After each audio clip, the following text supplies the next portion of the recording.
Thank you so much for Dr. Adamson for joining me today. Can you tell me a little bit about the healthcare industry? Why did you decide to move into it?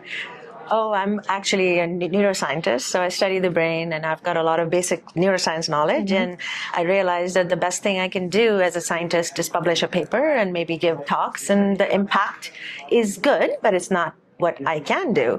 So about, I would say 6-7 years ago, I started really getting into the healthcare field in the terms of really translating science into medicine, so bench to bedside.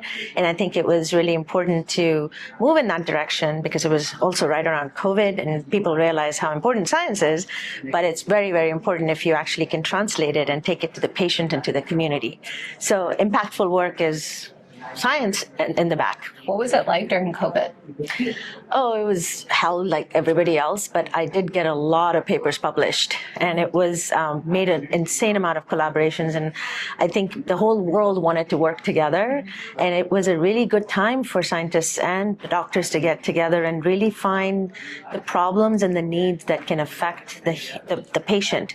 And I think one of the reasons why I'm now doing global work is because I started doing that during COVID.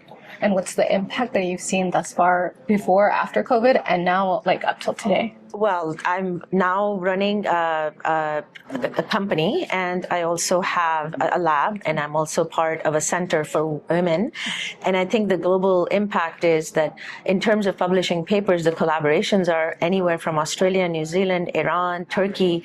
So all of those collaborations are really important, but also working on a global level. So like the panel that we're conducting today is about creating design centers for doctors in different parts of the world, such as India and Pakistan, so that you can actually train doctors to look at the need and create companies and commercialize them.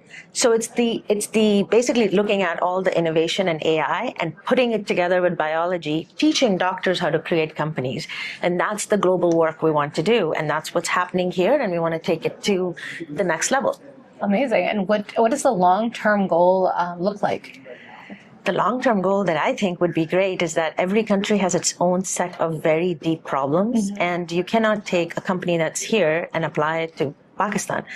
So in Pakistan, you have certain problems that need to be addressed, and only people who work there know those problems. So if you teach them a method of how to create a company based on that, they can actually not just solve the problems that'll hit the level of economic growth and global, but it actually can help the people at a local level and can also create the economic growth and help the country in general. So, are there anything specific that you're targeting in these countries? You named Pakistan, Turkey. What are certain issues that you guys are targeting? So I'm originally obviously from Pakistan, but I've been here for a very long time, and I'm very blessed to have all the education and all the experience. So, running a company, running a center, having a lab at all these things, and being at Stanford. But I think having collaborations across the world allows you to see the challenges that each country has, based on their infrastructure, based on their politics, based on that, and you can learn from it and borrow from it and do it in every other country. So you could create, like you will hear in the panel today, the Biodesign Center at Stanford has a global reach, and they have so many centers across the world, and they have a certain way of doing it, teaching people how to do it in a very specific manner so that they could be like a satellite.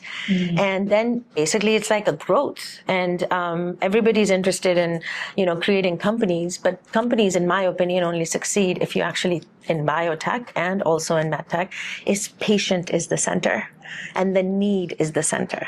So I think that's what the impact would be. I agree with you. Anything else that you'd like to add that I missed? No, I think I'm just excited to be on the panel and make people hear all the wonderful things my panel members have to say. Inshallah, it's going to be amazing. Thank you so much. Thank you. You're so welcome. Thank you.